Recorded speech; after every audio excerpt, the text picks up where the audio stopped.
পশ্চিমবঙ্গে উগ্র হিন্দুত্ববাদী বিজেপি ক্ষমতায় এসেছে।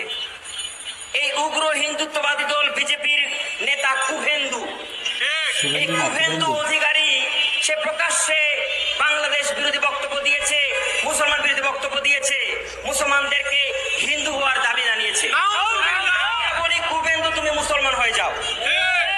আমরা বলি বাংলাদেশে তোমরা কোনো অনুপ্রবেশে ঢুকতে পারবে না, তবে হ্যাঁ বাংলাদেশের লোক ভারত দখল করে নেবে।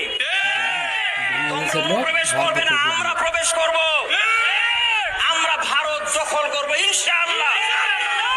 মুসলমানদেরকে শহীদ করে জমানো যাবে না। মুসলমান আল্লাহ ছাড়া কাউকে ভয় পায় না। মুসলমান শান্ত জাতি।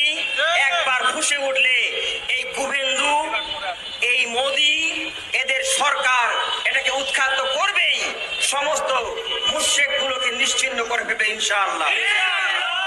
আমরা বলতে চাই তোমরা মসজিদে আগুন দিচ্ছ, প্রকাশ্যে সেগুলো মিডিয়ায় আসছে, বাংলাদেশে মিডিয়াতেও আসতেছে, আপনারা প্রকাশ করেছেন।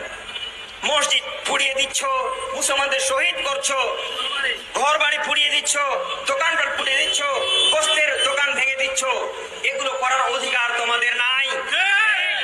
আমরা বরং বেশি বাড়াবাড়ি করলে তোমাদের সমস্ত মন্দির গুড়িয়ে ফেলবো ইনশাআল্লাহ। আল্লাহর জমিনে কোনো মন্দির থাকতে পারে না, আল্লাহর জমিনে কোনো মুশরিকের আস্ফালন চলতে পারে না।